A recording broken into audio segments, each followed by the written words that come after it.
By the time the plane lifted off from Logan International and Boston shrank into a circuit board of lights below me, I had become a stranger to the woman who had sat through 28 Thanksgivings at my mother's table. I had a window seat. I had a one-way ticket. I had, folded into the front pocket of my carry-on, a California apartment lease, and the confidential transfer paperwork my firm's HR department had processed under a non-disclosure agreement. But to understand why a 28-year-old biomedical engineer was standing on the precipice of a total getaway, why I had sold my car to a stranger, packed my entire life into 3 suitcases, and let 19 missed calls stack up on a phone I was about to render unreachable, I had to take you back to a Monday morning in November. I had to take you to the coffee machine. The office kitchen smelled, as it always did at 9:47 a.m., of burnt Colombian roast and the faint chemical tang of whatever they used to scrub the microwave. I was watching the machine push out a thin brown ribbon into my mug and thinking about nothing. Or rather, I was thinking about the cytotoxicity assay I needed to run by 11, which was the same thing as nothing, because when you were a biomedical engineer, your brain in idle mode was just quieter engineering. Teagan, hey. Selena, new hire, 3 weeks in, the kind of person who still wore her badge lanyard where everyone could see it. I turned and gave her the smile I kept in a drawer for professional use. Hey, how's the onboarding going? Oh my God, endless, she laughed, and then her face did something strange. It brightened in a way that had nothing to do with me, and everything to do with some private delight she was about to unwrap. Hey, random question. Is your mom in the Ivy and Iron Society? The coffee machine hissed. Something small and cold slid down the inside of my ribs. She is, I said. I kept my voice level. You could train yourself to do that. You could train yourself to sound like a person who was not recalculating every possible trajectory in her head at the same time. I knew it. Oh, this is so funny. My mom, Mrs. Rivera, she's the VP this year. I dropped by her place yesterday to pick up some stuff for my new apartment, and they had the afternoon tea, and I literally walked right into your mother. I mean, I looked at her and I was like, that's Teagan's mom. You guys have the exact same eyes. I inherited my mother's facial structure. This was a biological fact I had never been able to negotiate. Sometimes I caught myself in an elevator mirror and had to do a small internal correction. No, it's you. It's only you before I could look away. That's wild, I said. So I totally fangirled. I told her about your project, and how you won the Innovation Award last cycle, and how honestly, Teagan, you're kind of the reason I'm not drowning here. I told her you're my role model on the floor. She said all of it with shining eyes. There was no malice in her, not a particle. She was the sweetest possible delivery system for a bomb. I held my coffee cup with both hands so she wouldn't see my fingers. That's so kind of you to say. Thank you, really. She seemed so proud. I'm sure she did. We should grab lunch this week. Absolutely. Send me a Slack. I walked back to my desk along the long hallway of glass-walled conference rooms, a hollow, leaden weight anchoring my chest. Selena was new, a clean slate who knew nothing of the jagged reality of my life or the secrets I guarded so closely. You could not ask someone to keep a secret you had not told them existed. My mother had been sitting in Mrs. Rivera's sunroom yesterday afternoon, probably holding a bone china cup, and a 23-year-old had handed her a weapon wrapped in a compliment. At my desk, I stared at the assay protocol on my second monitor and read the same line 4 times. Incubate at 98.6 degrees Fahrenheit for no less than. Incubate at 98.6 degrees Fahrenheit for no less than. What's meant to come will come, especially when someone else feels entitled to a piece of it. The clock on my taskbar clicked over to 10 a.m. As if on cue, my phone buzzed on the mahogany surface of my desk. The caller ID didn't say Mom. It felt more like a subpoena. I let it vibrate 3 times, a small, pathetic act of rebellion before I picked it up. Hi, Mom. Sweetheart. Her voice was a pour of warm honey, and I understood immediately that I was in trouble. My mother's voice only went to that register when she wanted something, and it had been weeks since she'd wanted something small. We haven't had the whole family together in so long. Why don't you come by tonight for dinner? Just an easy one. Nothing fancy. Nothing fancy. In my mother's vocabulary, nothing fancy was a phrase that appeared exclusively in the sentences just before something fancy. It was the linen napkin laid on top of the trap. "Tonight's kind of tight, Mom. I've got a..." "Troy's coming. Your father's already started the roast." "The roast? On a Monday, in November." "Okay," I said. "What time?" 7. "Don't work too late, honey. You work so hard." She hung up before I could answer, which was also how I knew my mother did not hang up first. My mother stayed on the line until you were the one who left, so she could tell the next person how you were too busy for her. I set the phone down very carefully on the desk, the way you set down a vial of something that might have been a pathogen and might have been nothing. My reflection looked up at me from the dark screen, my mother's eyes. Unfortunately, in my own face, I had not been invited to dinner. I had been summoned to an operating table, and somewhere in the kitchen of my childhood home, my mother was already sharpening her knives and calling it love. Have you ever felt it too, how the things branded as love within a family can take on the shape of such a razor-sharp wound? The first thing I saw when I opened the front door was the flowers. My mother had arranged a wide, low bowl of white carnations at the center of the dining table, an architectural thing, too formal for a Monday, blooms packed so tight they looked upholstered. White carnations were what my mother brought out when she wanted the house to smell like a recital. They had a clean, faintly peppery scent that masked the fact that no one in the room was telling the truth. "There she is," my father said, rising from his armchair with the kind of enthusiasm he reserved for televised touchdowns. "The Innovation Award herself." He said it like he had always known. He said it like it had always been his to be proud of. "Hi, Dad. Come here, kiddo." He gave me a one-armed hug that smelled of Old Spice and the red wine he'd already started on. Over his shoulder I clocked the table. 4 place settings, not 6. No high chairs. No juice cups. Troy's wife and the boys were nowhere.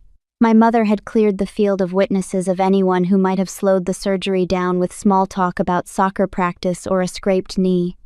Troy was on the couch with his phone angled against his thigh, scrolling. He looked up with the warmed-over smile of a man who had been briefed. "Hey, sis." "Hey. Heard about the promo. Big deal." "It's not a promotion, Troy. It's just the Innovation Award, a one-time bonus for the Q3 project." "Same difference." It was not the same difference. Nothing in our family was ever the same difference. But I put my bag down on the bench in the hallway, and I walked into the dining room, and I let my mother kiss the air beside my cheek. Sit," she said, "before it gets cold." For the first 15 minutes it was almost unbearable how cheerful they were. My father carved the roast with the ceremony of a man knighting something. My mother circulated the green beans twice. Troy, who under normal circumstances treated my existence as ambient noise, asked me 2 consecutive questions about my work, nodding along with a furrowed, performative concentration, as if my explanation of flow cytometry were the most fascinating thing he had encountered all quarter. "We are so proud of you, Teagan," my father said, lifting his glass. "Truly. You're such a capable daughter. Your mother heard the whole story back at Mrs. Rivera's. You've made us proud. But I'm a little hurt. Really, why wasn't it you who shared this with us yourself?" He looked at me, a flicker of reproach in his eyes that softened instantly, as if he were merely performing the act of being slighted. In his world, after all, no grievance could ever compete with the sheer, shimmering fact of my utility. My mother's eyes glittered above the carnations. "Thank you," I said. Then my father's face did the thing. The small collapse. The shoulders settling half an inch. The long, put-upon sigh, aimed sideways at my brother like a sympathy flare. "Troy, though," he said. "Troy's been burning the candle at both ends." "Dad," Troy began, in a tone calibrated to sound like reluctant humility. He's just exhausted, burnt out, really." I had not yet taken a bite. I was watching my mother's serving hand, because I knew what was coming before she did it, the way you knew the last note of a song you grew up with. She reached over with the fork and the long knife, and she lifted the prime cut off the platter, the medium-rare centerpiece, dark-crusted, blood pink in the middle, the piece that had since I was 7 years old, landed automatically on my brother's plate, as natural and unthinking as the daily act of drinking water. She set it on mine. "There, sweetheart," she said. "You deserve it." The gesture was so nakedly engineered I almost laughed. I looked down at the steak. It looked back up at me, glistening, a prop in a play I had not agreed to be in. "Mom, you don't have to." "I want to." She pressed her palm briefly to the back of my hand. Her rings were cold. "We don't tell you enough." Across the table, Troy cleared his throat. It was the cue. It had to be. "So, listen," he said. "I wanted to talk to you guys about Frederick. The kid got into a great program.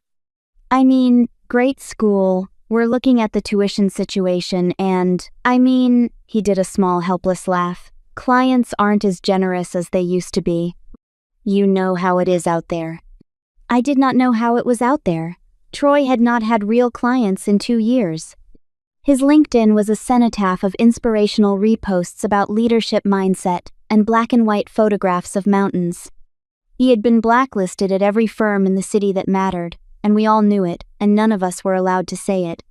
My father laid his fork down with the soft click of a gavel. "Teagan is going to help Troy pay for Frederick's tuition." It was phrased as an announcement, as if the discussion had already happened, in some other room, and I had simply missed it. My mother's voice slid in on top of his, already sweet, already planning. "You were named the Innovation Award after all. There's always a bonus for those, isn't there?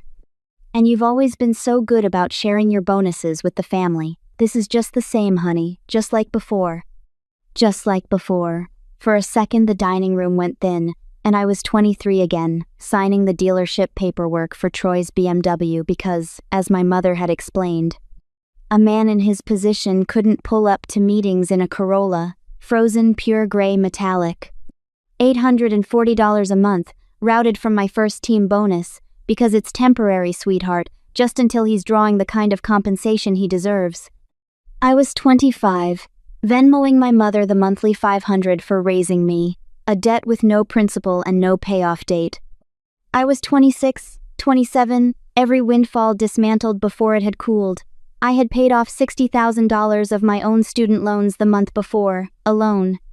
No one had helped, and no one celebrated. To them, my hard-won financial independence was simply a new gold mine to be tapped for Troy's benefit. Mom.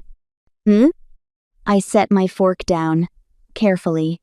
I made sure my voice was low and steady, the voice I used in meetings when a senior engineer was wrong about something and I was about to say so. The bonus is mine. I already had plans for it. The table went still. My father opened his mouth. My mother got there first. Teagan, it's not as if you're in any rush to use that money anyway, so what's the point of letting it sit in the bank when your brother can't afford your nephew's tuition? Just use it as a down payment and co-sign the student loan. It's only $40,000, honey.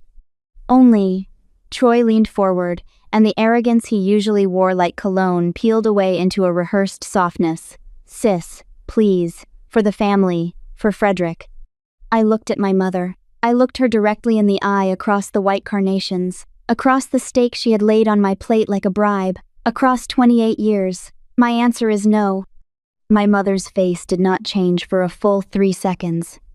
And then it broke open into a high, keening wail, her hand flying to her chest, and she was crying before her shoulders had even begun to shake. If you have it, you have to share. She sobbed. Your brother is suffering. I felt a wave of something rise in my throat that I had no name for yet. Disgust, maybe, or grief, or the cold, clarifying flood of a woman finally seeing the room she had been standing in her whole life. I left the house that night without taking a single bite. I did not slam the door. I did not raise my voice.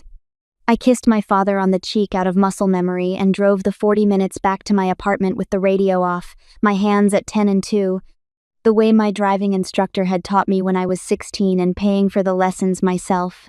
Somewhere around the Tobin Bridge I started to laugh. Not a good laugh. The short, dry kind that came out of a person who had just understood, for the first time and all at once, that the thing she thought was a misunderstanding had been a business model. Troy, I should have said, could have had a life. He was not stupid. That was the part nobody wanted to admit, because stupidity would have been a kinder diagnosis than what he actually was. He had the looks, the schools, the Rolodex my parents had curated for him since the 8th grade. For a little while, in his late 20s, he had even had a small run of luck. 2 placements in 1 quarter, a 6-figure commission, a LinkedIn post that went semi-viral among the kind of men who use the word synergy without irony. He called himself a freelance senior executive recruiter. He bought the BMW. He started showing up to cousins' weddings with a pocket square. And then, slowly, he began to believe the part. He berated a VP candidate for being 5 minutes late to a coffee meeting. He told a hiring partner at a downtown firm that she didn't understand the caliber of talent he moved in. He posted a thread on LinkedIn about how the best leaders were the ones who made people uncomfortable, and tagged a managing director who had, the week before, quietly removed him from her vendor list. By 35, every serious firm in Boston had him on a do not engage list. He did not know this because no one ever told you that. They simply stopped returning your emails. He filled the silence with content. Monday mindset. Leaders eat last. The grind is the gift. Black and white photographs of mountains he had not climbed. A man starving to death at a buffet he could no longer see. And then his son was 17 and the bill had come due, and he had looked around the room and seen me. The morning after the dinner, I went into work 30 minutes early, closed my office door, and opened the tab I had been keeping minimized for 6 weeks. Internal Transfer Request, Pacific Northwest, California Division. I had started the paperwork in October, the day I realized my mother had been adding up my raises in her head at Christmas. I had worked with HR under a signed confidentiality agreement. My manager had written the recommendation without telling a single person on my team. My performance metrics did the rest. Approval came through by noon. With a start date 3 weeks out and a relocation stipend that would cover the flight and the first month's rent on a sunlit 1-bedroom in a city where no one in my family had ever set foot. That night, I started packing. There was not much to pack. I had been living, without quite realizing it, like a person ready to run. A rented apartment, an old couch, 3 plants I could give to my neighbor. My books fit in 2 boxes. My clothes fit in 2 suitcases. I found a private dealer for the car, a soft-spoken man in Quincy who offered me $400 under Blue Book and a same-week pickup. We agreed I would drop the keys the day before my flight. Flight booked. One way. Window seat. Every evening I came home and removed another object from the apartment. And every evening the rooms grew lighter. And every evening I slept a little deeper. As if the house itself were exhaling with me getting ready, like I was, to let go. A week into the packing, my father came to my office. He did not call ahead. He did not text. He did what men of his generation did when they wanted to remind you who you belonged to. He showed up, in a camel coat and his good shoes, and had the security desk call up to my floor. "There's a gentleman here to see you. Says he's your father." I took the elevator down with my badge clipped to my blazer and a low hum starting under my sternum. The lobby of my building was all glass and polished concrete, the kind of space that amplified voices and heel strikes and made private conversations impossible. Which, I understood as soon as I saw him standing by the reception desk with his hands clasped behind his back, was the point. "Dad." "Sweetheart." He opened his arms. I did not step into them. He adjusted, smoothly, into a pat on my shoulder. "Just wanted to see where my daughter works. Quite a building. You should have called." I was in the neighborhood. He was not in the neighborhood. My father lived 36 miles away and had not driven into the city on a weekday in a decade. I guided him toward the low leather bench by the window, away from the reception desk, though there was nowhere in that lobby that was actually away from anything. The security guard glanced up and then went back to his monitor. 2 of my coworkers walked past us with their lunch bags and gave me the small, curious smile that people gave when they saw you in a context they could not place. Before I sat down, I slid my hand into my blazer pocket and pressed the red circle on the voice memo app. I had opened it in the elevator. I had known what this was the moment the security desk said the word father. He started before I had fully settled. "There's only 2 weeks until the deadline, Teagan." "I know the deadline." 2 weeks, and if you don't sign, the spot is forfeited. Frederick loses the seat. 12 years of that boy's hard work, 12 years down the drain. "Dad." "He's a good kid. He didn't do anything to deserve this. You understand that, don't you?" He's 17. You remember what 17 felt like. I remembered what 17 felt like. At 17, I had been filling out FAFSA forms at the kitchen table alone while my mother reminded me, from the other room, to keep it down because Troy was studying for the GMAT. I remember, I said. Then how can you do this to him? How can you look that boy in the eye at Christmas? Dad, Frederick is not the one asking me to co-sign. He's the one who pays if you don't. He leaned forward. His voice had dropped into the register he used in church, grave and slightly wounded, the voice of a man performing decency for an invisible audience. Blood is thicker than water, Teagan. That's not a saying, that's a fact. When your brother is drowning, you don't stand on the dock and explain to him about plans. My phone sat in my pocket, recording every syllable. I let him keep going.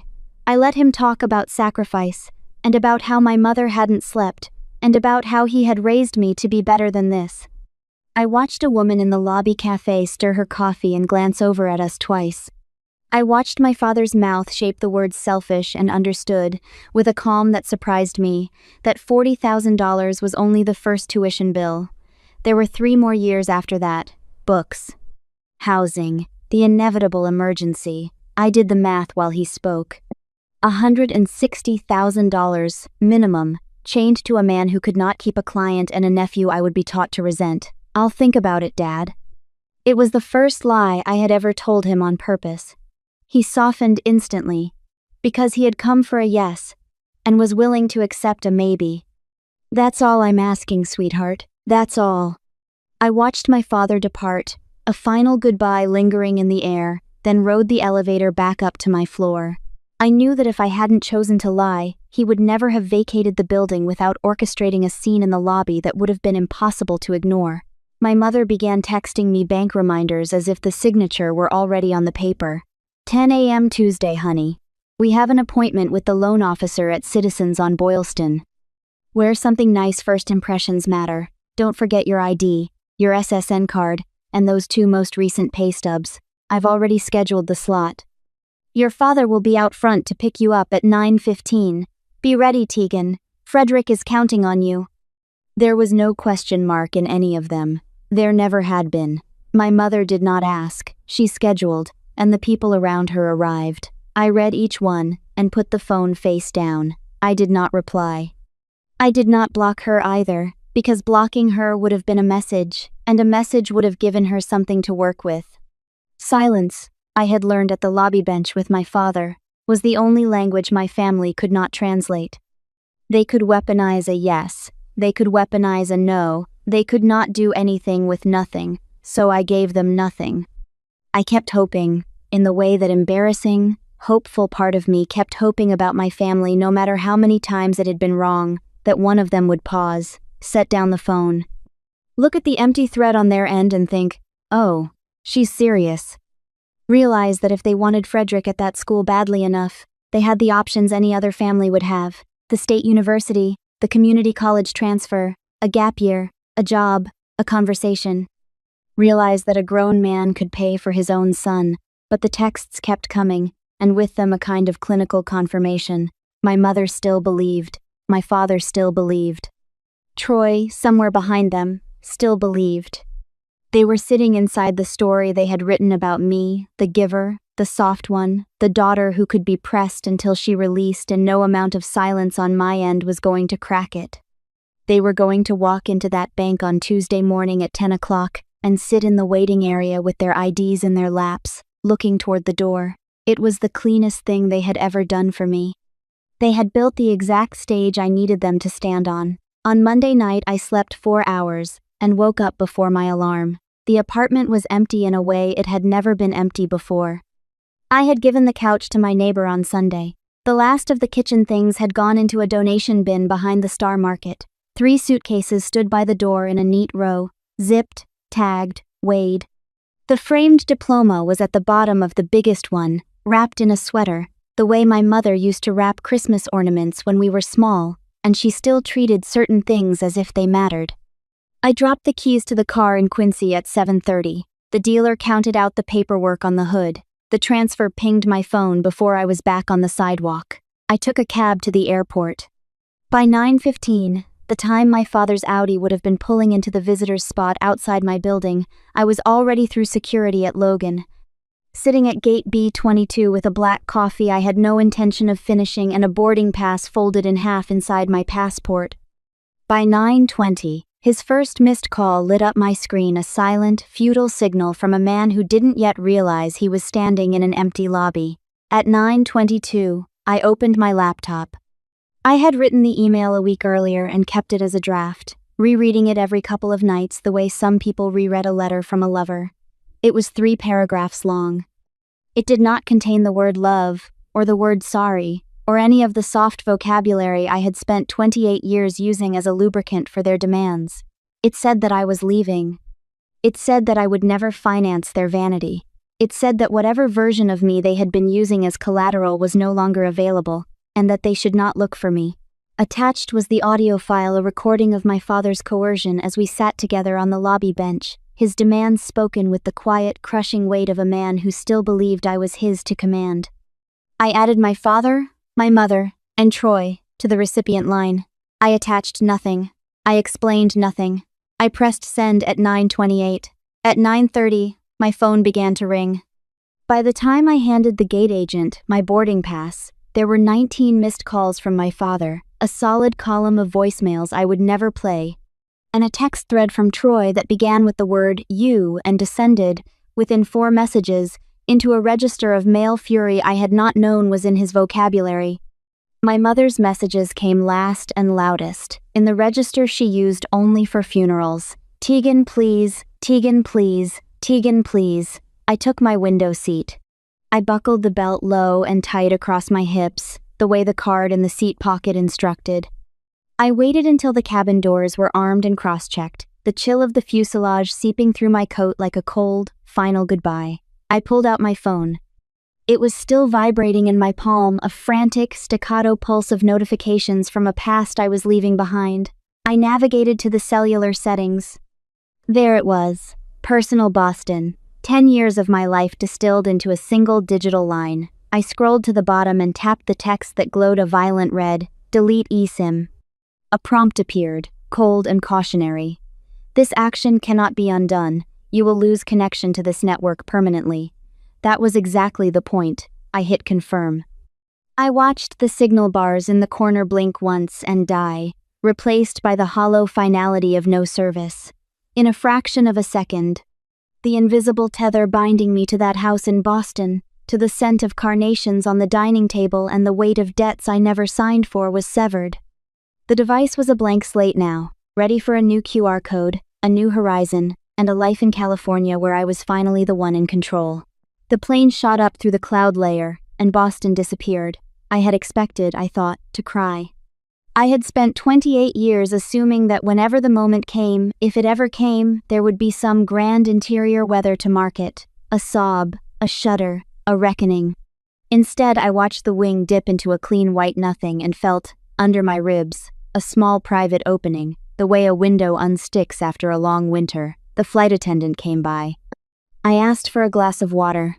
I drank it slowly and looked out at the top of the sky, and I understood, in a way I had never been allowed to understand inside my mother's dining room, that I was the only person I had ever needed permission from. California was a different element. The apartment I had rented sight unseen turned out to be a 1-bedroom on the 3rd floor of a stucco building with a lemon tree in the courtyard. The light came in from 2 directions. In the mornings it was pale and clean. By 4 in the afternoon it turned the walls the color of unsalted butter. I bought a mattress, a lamp, a second-hand desk. I cooked for myself. I walked to work past the eucalyptus trees and learned the names of the streets the way a child learned them, 1 corner at a time. I kept my phone number new. My family did not have it. My firm knew not to give it to anyone who called asking. A few months in, a message came through on an old social app I had almost forgotten I still used. It was Selena. She wrote a long paragraph. She was sorry. She had pieced it together slowly, through her mother, through Mrs. Rivera, through the slow collapse of a story that had once been told at tea. Troy had sold the BMW. Frederick was at the local public high school, which he would survive, the way most children survived the ambitions their parents could not afford. My mother had stopped coming to the Ivy and Iron Society after the fall meeting. She had missed the winter luncheon too. By spring, she had quietly let her membership lapse because there was nowhere in that sunroom she could sit without someone knowing. Selena said she hoped I was well. She said she thought about me. I read it twice. I did not type a reply. I sent her a single smiley face, the small yellow kind, and closed the app. I looked at myself sometimes in the glass of the lab door before I badged in my mother's eyes. Still, unfortunately, in my own face, and I did not flinch anymore. The features were hers. The life was not. I was the girl who paid her own way through college. I was the woman who walked out of a dining room and onto a plane. I was, by then, something quieter, a person who got to decide. The California light came through the UV-tinted high windows in long, clean bars across the floor, carefully avoiding the darkened corners where the sensitive assays incubated. I thought I'd won. I'd put 3,000 miles between myself and Mrs. Robinson's dining table, but I realized that geography is a useless science when pitted against a haunting. Then, the heavy lab door wheezed open, and Dr. Sterling stepped in. She had clearly just come from the quarterly funding committee meeting upstairs. She was still wearing her sharp, charcoal gray blazer and a silk scarf that felt a few degrees too formal for a Tuesday morning. As she approached my workstation, a molecular ghost trailed behind her. It was Joe Malone French Lime Blossom. The scent was incredibly faint, a mere lingering trace that should have been scrubbed away by the high-efficiency ventilation system. In a high-stakes lab, any fragrance was a technical transgression, but on Sterling, it felt like a badge of the world. She had just vacated the world of boards, budgets, and power. But for me, that faint trace was a scream. My heart constricted, a conditioned reflex programmed over 28 years. It was the scent Mrs. Robinson wore on the days she was preparing to make a move. Sterling rested her hand on the back of my own. Her palm was slightly cool, and the strike of her heels against the floor echoed a rhythm I'd heard in my worst nightmares. "Teagan," she said, her voice honey-warm, the exact frequency of a trap. "I'd like to discuss your future. We want you to be an integral part of our long-term plans here." This was it, I thought. The cage had caught up. I looked into her eyes, bracing myself for the calculation, the exploitation, the betrayal. I was already arming my refusals, already mentally packing my bags for the next flight, the next city, the next escape. But Sterling didn't continue. She simply tilted her head, observing the tremor in my hands. The silence that followed wasn't the suffocating stillness before a storm. It was the silence of professional observation. "Teagan, are you all right?" she asked. This time, her voice wasn't Mrs. Robinson's honey trap. It was steady, professional, and carried a note of genuine concern. She withdrew her hand, granting me the one thing my mother never had: space. "I'm sorry if I caught you off guard. What I mean is, the firm wants to fully fund your independent research. The intellectual property will remain yours, but we want to sign you to a long-term contract to ensure a competitor doesn't poach you." She smiled, a smile devoid of a predator's triumph. "We value you, Teagan, not as a tool, but as a lead architect. If you need time to review the legalities with your own counsel, please, take it." I stood there, paralyzed. The scent of French lime blossom was still there, but it was just a fragrance. The ring on her hand was just a piece of jewelry. In Sterling's vocabulary, words like family and commitment didn't mean endless sacrifice. They meant a sustainable partnership. I looked at my reflection in the lab's glass partition. My mother's eyes, Mrs. Robinson's eyes, stared back at me, but for the first time, I saw them for what they were, just pigments and cells. They possessed no power to dictate my reality. The cage I felt, the iron bars, the scent, the suffocation, it was all the scar tissue of a wound that hadn't yet closed. Mrs. Robinson wasn't here. She was in Boston, sitting beside a bowl of wilted white carnations, bitter over debts no one was coming to pay. Sterling took a step back, handing me the folder with absolute respect. "Get some rest, Teagan. California has plenty of sun. Don't spend all of it in the lab." She walked away, her heels clicking a steady beat. This time, I didn't count the rhythm. I wasn't running anymore. I was standing still. And for the first time in my life, I realized that the sunlight here could actually be warm if I stopped looking at it as an illusion. Freedom isn't finding a place where the ghosts don't exist. It's standing in front of the ghost and knowing it can't touch you anymore.